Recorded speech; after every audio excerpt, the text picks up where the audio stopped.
पहले की वीडियो में हमने 2 अधिगम अक्षमताओं को कवर कर लिया था। अब आज बात करते हैं 3 और अधिगम अक्षमताओं की, जिसमें पहली है हमारी डिस्ग्राफिया।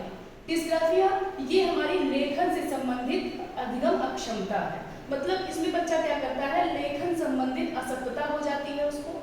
हाथ, हथेलियां, उंगलियों से संबंधित व मस्तिष्क संबंधी कुछ गड़बड़ियों के कारण अर्थात शारीरिक रूप से अक्षम बालक में यह अक्षमता पाई जाती है। मतलब इसमें क्या होता है, डिस्ग्राफिया में मेन रूप से अगर आप एग्जाम में आ जाए तो मेन रूप से लेखन से संबंधित है। ये वर्ड आपको ध्यान रखना होगा कि डिस्ग्राफ, ग्राफ का मतलब एक ग्राफिक करना, मतलब लेखन से संबंधित है। बाकी जैसे इसमें क्या होता है कि बच्चे उंगलियों से संबंधित मतलब दिक्कतें हो जाती हैं जिससे कि वो लिख नहीं पाते। मतलब मेन रूप इसका क्या होता है कि बच्चे शारीरिक रूप से जो अक्षम होते हैं उनमें ये मोस्टली अक्षमता पाई जाती है डिस्ग्राफिया। लेकिन अगर मेन देखा जाए एग्जाम के दृष्टिकोण से तो वहां पर आपको लेखन संबंधी पूछ लिया जाएगा, तो डिस्ग्राफिया लेखन संबंधी अशक्तता को दर्शाता है। उदाहरण से समझेंगे, अक्षरों को छोटे बड़े लिखना।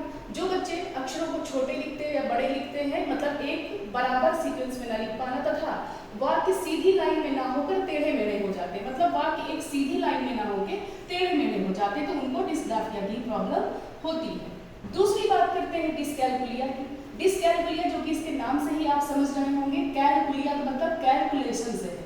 इसको आपको ध्यान रखना होगा, कैलकुलेशन किसमें करते हैं, गणित में। तो गणित को समझने में कठिनाई का अनुभव करना, मतलब कि जिन बच्चों को गणित के फार्मूले हो गए उनको समझने में या कोई भी सूत्र ऐसे कुछ समझने में उन्हें दिक्कत होती है, तो उनको क्या बोलते हैं, उनको डिस्कैलकुलिया की प्रॉब्लम होती है। इसको एक और नाम से भी जानते हैं जिसका नाम है न्यूलेक्सिया।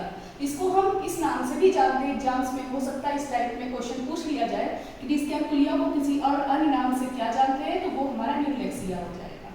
तो उदाहरण से समझेंगे कि बार बार समझने पर भी गलत कैलकुलेशन करना। कुछ बच्चे ऐसे होते हैं जिनको बार बार कोई भी क्वेश्चन समझाया जाए लेकिन फिर भी वो कैलकुलेशन गलत ही करते हैं, और जो गणितीय संक्रियाएं होती हैं उनको चिन्हों को पहचानने में उनको समस्याएं होती है, मतलब उसमें वो कंफ्यूज हो जाते हैं। तो ऐसे बच्चों को क्या प्रॉब्लम होती है, डिस्कैलकुलिया की। तीसरी बात करते हैं अप्रेक्सिया या डिस्प्रेक्सिया।